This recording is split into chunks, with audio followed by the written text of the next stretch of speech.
Hey folks, Andy Patton here. Today's episode, we are talking all things Kaden Perry in the third part of our series, the fourth part, of our series reviewing each player on Gonzaga's roster after the 21-22 season. Injuries prevented us from seeing the hyper-athletic big man for most of the year, but there's still a lot to be excited about for the future for Kaden Perry. We're going to discuss it all right here on the Locked On Zags podcast. Don't go away. You are Locked On Zags, your daily podcast on the Gonzaga Bulldogs. Part of the Locked On Podcast Network. Your team every day.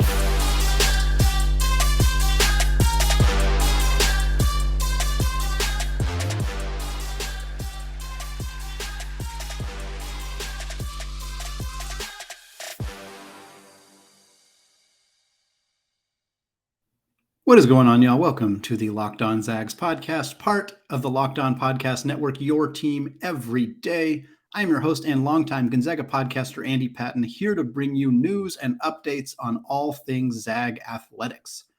I also want to thank all of you who make this podcast your first listen every day and remind you that we are live on YouTube. Over 500 subscribers, less than 500 subscribers to go to get to our next goal of 1,000 Zags fans subscribed to the show on YouTube. If you haven't done so yet, just go to youtube.com, search Locked On Zags, hit that subscribe button. Would love to get to 1,000 before we tip things off in October.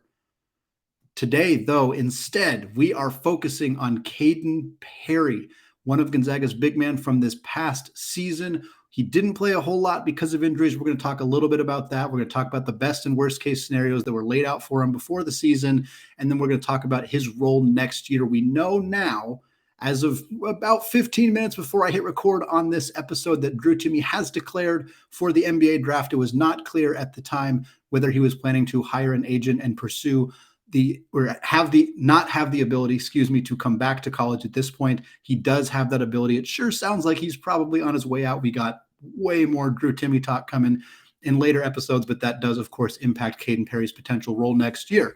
Before we get there, though, let's talk instead about how we got to this point with Kaden Perry. Perry committed to Gonzaga way back in June of 2019.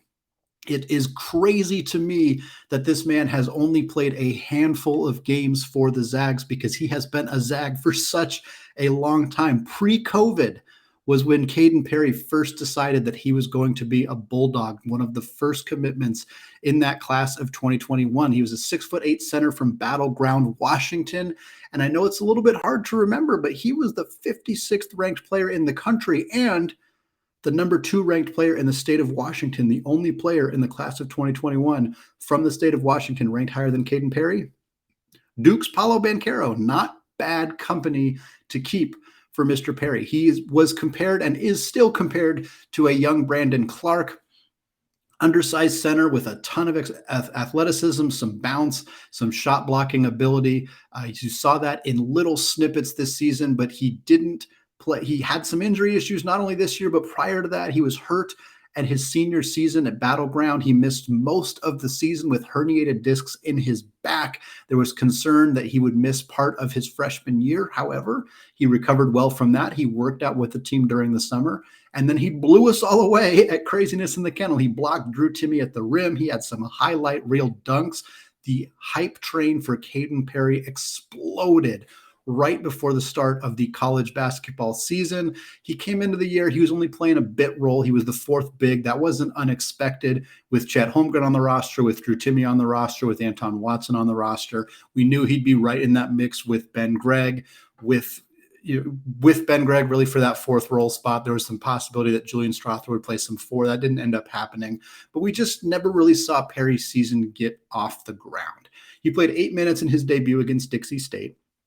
And he had a nice game, 4 points, 2 boards, and 3 fouls, which became a bit of a trend for Mr. Perry. He also played 5 minutes against Alcorn State and racked up 5 fouls. It was a truly remarkable performance from Caden. 5 fouls in 5 minutes against Alcorn State kind of set the tone a little bit for his need to learn how to get a little bit more in control of his body and avoid those fouls. We've seen a lot of freshman bigs come through Gonzaga's program, have some serious foul issues early in their career and correct it as things go on. I have little doubt that Perry will be able to do so, but he perhaps comes in the roughest shape with regards to not committing fouls of any of the bigs that I can remember since maybe Shem.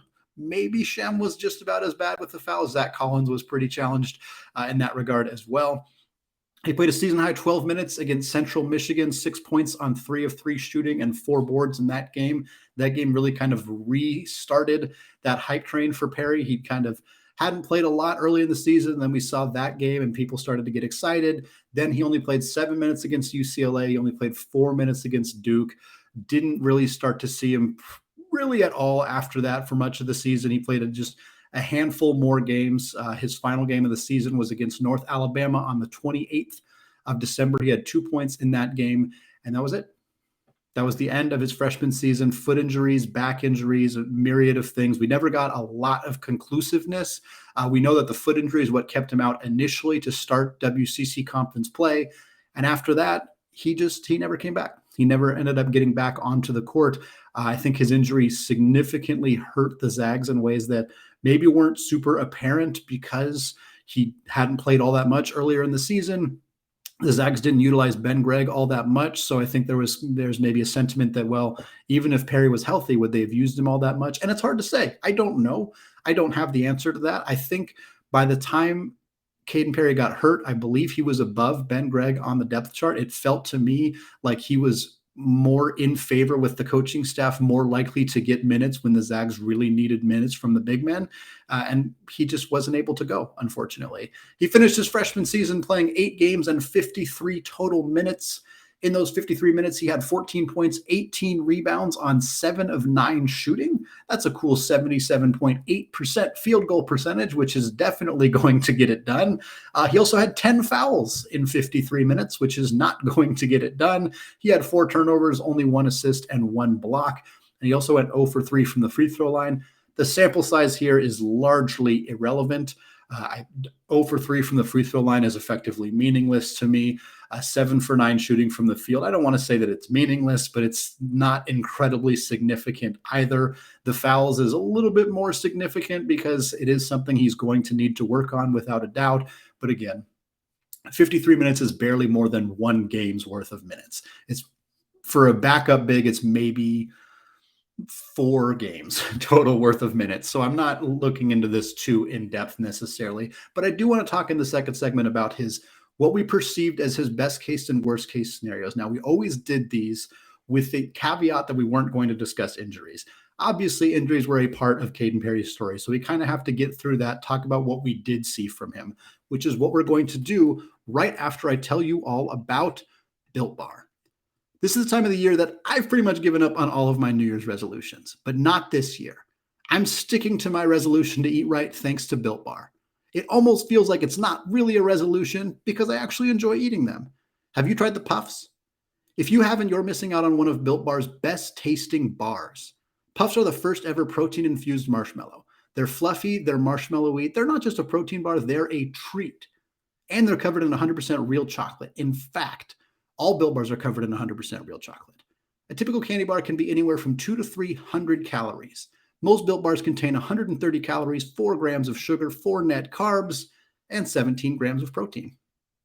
They have mint brownie, coconut almond, and new for this month, white chocolate cookies and cream. They are all delicious, and new flavors are coming out all the time. Go to Built.com, use promo code LOCKED15 and get 15% off your order. That's promo code LOCKED15 for 15% off at Built.com. All right, segment 2, still Andy Patton, still Locked on Zags, still talking all things big man Kaden Perry. Second segment here, we're looking at our best and worst case scenarios. These were revealed in October of 2021 before the Gonzaga basketball season started. So we're going to take a look back at what I said at the time and what ended up kind of coming to fruition for Perry, who of course missed most of the season with injury. The best case scenario for Kaden Perry, according to Andy in October, was Perry sneaks into the rotation as the 4th big behind Chet, Timme, and Watson. The Zags don't run a lot of Strother at the 4, so Perry plays over Gregg for minutes. So this was happening. I mentioned this a little bit in the first segment. I think this basically came true had there, of course, not been an injury. We did not see Julian Strother play the 4. That was something I thought a lot before the season would end up happening, and it just never came to fruition. And I think by the end of the non-conference slate, when Perry was still healthy, he was playing more minutes than Ben Gregg. He was ahead of him in the rotation. Of course, he just wasn't able to capitalize on that because of the injuries. Best case scenario, 10 to 15 minutes per night as a power forward and center backup. So even before he got hurt, this wasn't the case. He was not playing that much. The Zags in the past, when they've had 4 bigs, they've played the 2 backup bigs a fair amount. We saw that when Killian Tilly and Zach Collins were both the backups for that 2016-17 team. We've seen it with other Gonzaga bigs in the past. But lately with Oumar Ballo last year and then Kaden Perry and Ben Gregg this past season, we've seen the usage rate for some of those backup bigs go down. It's partly because Drew Timme is an absolute workhorse and was able to play significant amounts of minutes. It was partly because, at least the previous season, Corey Kispert played a lot of minutes at the 4, and he played a lot of minutes in general, so he was out on the floor quite a bit. But we have seen Mark Few seem to play his backup bigs less.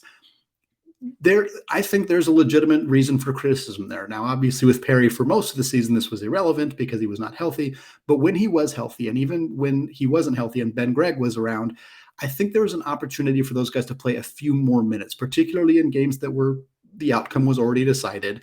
I think that, there's lots of reasons that Oumar Ballo transferred, most notably his coach, Tommy Lloyd, going to Arizona, but he didn't play a whole lot at Gonzaga, and neither have Ben Gregg or Kaden Perry when they were healthy. They didn't play a whole lot either. And you could make the argument that some of the fatigue issues we saw from some of Gonzaga's players could have been attributed to this in some capacity. Best case scenario for Kaden Perry is he can play capably alongside Drew Timme as a rim protector and Chet Holmgren as a perimeter defensive player. So basically, can Kaden Perry play with Chet where he has to play defense away from the rim, and can he play with Timme where he's the primary rim protector? We just didn't get to see enough of him playing with either of those guys to really get a good read on this. I think at this point, he's far more comfortable playing defense around the rim. I don't know that he's going to be an elite level defensive player away from the rim. He has a ton of athleticism. So I think that there's the ability for him to grow into that. But he's going to need to work pretty hard to get good at that. It's hard for big men to be good at that. And so that's a skill that for him to be a high-level, well-rounded defensive star for Gonzaga, which I think is the best path for him to being like a truly great player in this program, he's going to need to prove that he can play that pick-and-roll defense, that he can play defense away from the rim. We just didn't get to see that this year.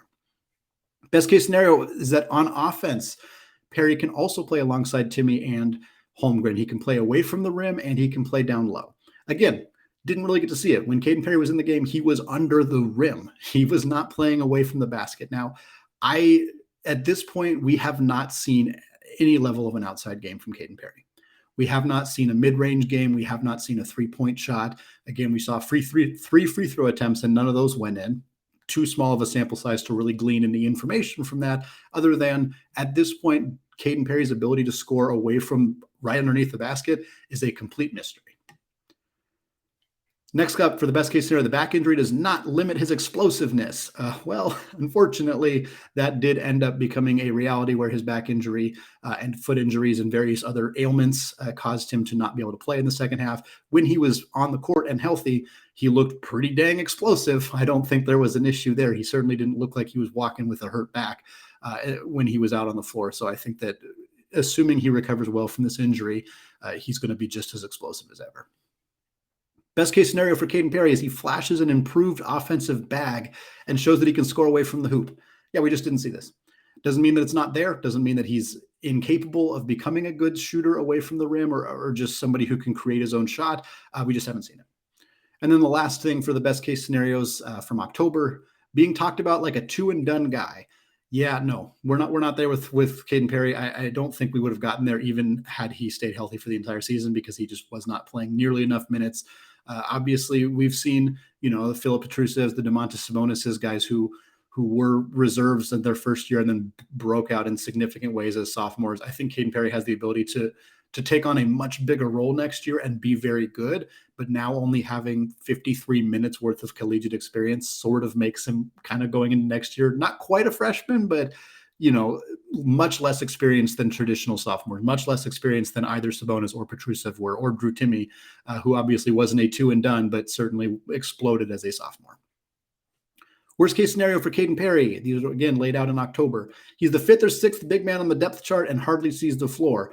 Well, he wasn't 5th or 6th. He was 4th. I think it's pretty reasonable that he played his way into that spot. I think 4th/5th. A lot of the time him and Ben came in around the same time. But like I said, by the end of his season in late December, he was the 4th big man. He just didn't see the floor all that much. And then unfortunately didn't see the floor at all in the second half of the year. Worst case scenario is he gets Umar Ballo type minutes, 5 to 6 minutes, all in garbage time. Yeah, this is basically what happened. And frankly, I think this is probably what would have happened had the season continued for Kaden Perry as well. I think we might have seen it tick up a little bit. But again, we have a baseline because Perry was playing somewhat consistently with Ben Gregg, and Ben Gregg's minutes didn't really tick up in conference play. Again, I think Perry would have played more.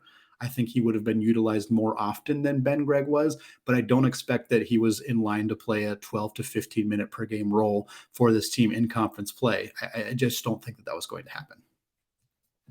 Worst case scenario for Kaden Perry, he doesn't play enough to showcase perimeter defense or scoring, only to grab rebounds and burn clock. Yep, this pretty much happened. Again, partly because of the injury, partly because Mark Few was much more comfortable playing his 3 big men of Holmgren, Timme, Watson, and not really playing the other guys all that much. Next, worst case scenario, it's a development year, so it's kind of hard to label anything as a worst case scenario unless he shows a lot of frustration. Yeah, he didn't show that frustration, but obviously it sucks to get injured. We don't talk about injuries in these preseason segments, so I didn't mention it there. But obviously that was, for any player getting hurt, is the worst case scenario. And in this case, it was pretty significant. It took not quite a full year of development time, but a good chunk, more than half a season of development time for Kaden Perry was gone because he was not able to get on the court. It doesn't mean he didn't get anything out of this season. Obviously, he learned in practices and he learned being in the huddle and he learned from Chet Holmgren and Drew Timme, and he did get 50 plus minutes of experience actually on the court. But it was, again, I'm not going to call it a lost season, but it was far from what it could have been in terms of a full year of development. And then I said, I don't consider redshirting a worst case scenario. And he could. This is a possibility for Kaden Perry. He likely has pursued a medical redshirt. I talked about this, I believe, on Mailbag Monday. One of the questions I received was about Kaden Perry pursuing a medical redshirt. I would be shocked if they have not already filed something through the NCAA's compliance office. I also mentioned in that episode that the NCAA's compliance office is very hard to get a read on. Sometimes they will award red shirts for seasons that were longer than this. Sometimes they were really stingy and they won't award a red shirt even in a situation where you'd think the player would deserve one. For Perry, pretty clearly he was hurt. Pretty clearly he would have played more minutes had he not gotten hurt. But he did play 8 games. He did play 50 plus minutes. The NCAA doesn't have a super hard and fast rule right there, but there's a chance that they won't award it to him. I'm not sure that it matters all that much. I don't think Kaden Perry is really planning on being here for that extra year anyway. I think he has aspirations to go pro sooner than that. It certainly would be nice to have. So I'm expecting that the league, or that the Gonzaga's athletic department has already filed this with the hopes of having it for him as an option. But I'm not sure if it's going to be used or even if it's going to be granted. All right, we are going to come back in the third segment. We are going to talk about Kaden Perry's future just next year, not his long-term future necessarily. But before we get there, I want to tell you all about BetOnline. The 2022 NCAA tournament is in the books with the win secured by Bill Self and the Jayhawks of Kansas. While the Zags unfortunately fell short of the game's pinnacle week, that does not mean fans cannot remain in on the action. BetOnline.net is your number one source for all of your betting needs and sports information. From all the latest odds, contests, and player props, you name it. BetOnline remains the best spot for all of your latest sports developments, including podcasts and reviews for all the leagues this season. And it's not just basketball. BetOnline is your continued source for all of your sports wagering information needs, including live betting and your favorite Vegas casino games. Heck, they even have lines on a fight between Will Smith and Chris Rock, should you be so inclined. Head to the website today or use your mobile device to learn more about the trends in action. BetOnline, where the game starts. All right, segment 3. Still Andy Patton, still locked on Zags, still talking Battleground's finest. Kaden Perry finished his freshman season in Spokane, only appearing in 8 games because of an unfortunate series of injuries, which kept him out for the WCC season. His freshman year was supposed to be a development year. It's unfortunate that this didn't really happen for Kaden Perry. I mentioned it looks like his injury happened around the halfway point of the season, but quite likely he would have played more than 50 minutes in the second half of the season. So this injury really, really hampered him. It was very unfortunate that this happened. It puts him behind. And it doesn't mean that he doesn't still have the same potential. It doesn't mean that he's not going to be very good next season. He very well might be. It just means that he's not in the spot that he would have been had he been healthy. That's all that it means. and it's tough because Gonzaga has been pretty fortunate, I think, for the most part, to not deal with a lot of injuries. I was looking at like what Baylor went through this year and what Houston went through this year, and like there haven't been a lot of seasons in Gonzaga's history that have been like significantly derailed because of injuries. Obviously, Josh Perkins is a very notable example. Killian Tilly dealt with a lot of injuries in his career. So certainly it's happened, but I think the Zags have been more fortunate than most. And I think the shout out to their athletic training staff and their strength and conditioning staff, who probably have had a significant hand in this not being a big problem for Gonzaga. But Perry, he came into Gonzaga with a previous injury history, and it caught up to him. And hopefully it does not continue to be a problem. That's not something that I care to make predictions or guesses on. I'm not a medical expert. It's just not something that I know very intimately with his situation. One of the best predictors of future injury is past injury. So that is certainly something to keep an eye on with Caden, but I don't really know where his health is at right now. But that's the biggest concern is his long-term health. The development will come. The Zags are very, very good at having players on specific development plans and kind of knowing when they're going to be ready to like be unleashed on the league. They knew that Rui Hachimura was a 3-year guy, but that he was going to explode that year. And they've been really good at guessing right on this stuff. I suspect injuries can kind of throw that off a little bit. But for right now, going into next year, the front court is pretty wide open. Chet Holmgren is gone. He has not made an official announcement as of this moment, but he is gone. He will declare for the NBA draft. He will hire an agent. He will be one of the first 3 players selected, and he will have a very, very successful NBA career. He's not playing in a Gonzaga uniform ever again. Drew Timme, probably not playing in a Gonzaga uniform ever again. I've maintained on this podcast for months that I thought there was a pretty reasonable chance he would come back. He still could, but as of this conversation at 5:12 p.m., on Thursday afternoon, Drew Timme has declared for the NBA draft. He did not indicate in his post whether he was going to hire an agent or maintain his collegiate eligibility. His post sure had the feeling and the sincerity of somebody who has decided to move on. That is my expectation at this point. I would be very surprised if Drew Timme does decide to come back, which means that there are 2 starting spots open in Gonzaga's front court for next season. Anton Watson will likely take one of them, although there is the possibility that he continues to play in a star reserve role. And then the other spots are open. Transfers are going to be a part of the conversation, and we're going to talk a lot about potential transfers. We talked about Daz Amack on Thursday's episode. He's a player that I think the Zags are strongly targeting to come in and immediately start for this team next year. There are going to be others that are in that conversation as well. But Kaden Perry is not a player that should be ignored in this conversation. I will be honest, I would be surprised if Kaden Perry comes out of the chute starting next year with only 8 games and 50 minutes of experience in his collegiate career, especially because the minutes that we did see were rough a lot of the time. He did not display a ton of offensive instincts. He doesn't play well away from the rim. Again, these are all things that I think will improve in time, but I'd be pretty surprised if they were at the level that they would need to be starting next season for him to be a starter on this program. But I think he's going to have an increased role. There's very little doubt in my mind, especially now that we're feeling like Timme and Holmgren are going to be gone. You're looking at Anton Watson, a transfer, Ben Gregg, Kaden Perry, Braden Huff. That's your mix right there for your big men. None of those, depending on the transfer. If the transfer is a guy who's going to be a rim protector, a shot blocker, that probably hurts Perry more than it would hurt anybody else. Because Ben Gregg and Braden Huff, who we haven't seen a lot of yet, but this is Mr. Chicago, 4-star recruit out of the state of Illinois. Like, he's going to be good. I don't know how much they're expecting him to play right away, but he's not just an afterthought in this conversation. He's a guy who's going to compete for playing time right away for this Gonzaga team. But both Huff and Gregg are more shooters. They're big men who can stretch the floor, who can play capably away from the rim, who can handle the basketball a little bit. I don't know a ton about Huff defensively. I can tell you that Ben Gregg right now is pretty rough on the defensive end of the floor. That was the biggest knock on him, even coming into Gonzaga, and he did not look like a good defensive player in his small minutes last year. So if the Zags bring in a big man who's going to protect the rim, and that big man's going to play a significant role, that's going to hurt Kaden Perry's opportunity to play. But if the Zags go out and find a big man who's a little bit more like, maybe more like Watson, or maybe more like Ben Gregg or Braden Huff, who's more of a shooter, more of a stretch four type guy, and not a big rim protector, that is good news for Kaden Perry. It's maybe not great news for the Zags, because I think that's what they ultimately need on this roster. But for Perry, it means that the staff has some confidence in his ability to protect the rim and to play big minutes for this team. I ultimately expect that Perry is going to be in the mix for a 10 to 15 minute role, maybe even 15 to 20 minute role next season. But this is what we're talking about in early April. There is a long time between now and the start of the regular season. There's at least one more big man almost certainly going to be added to the mix on this team.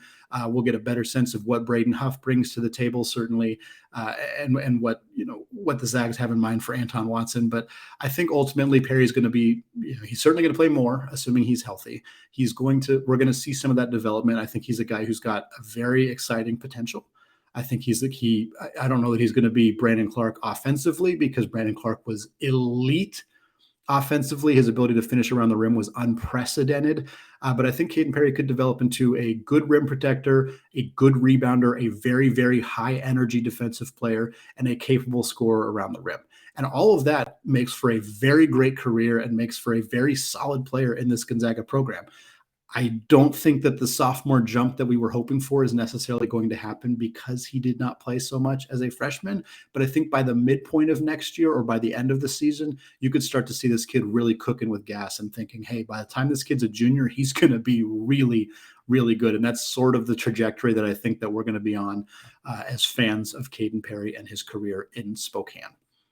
All right, that is going to do it for me today and for this week.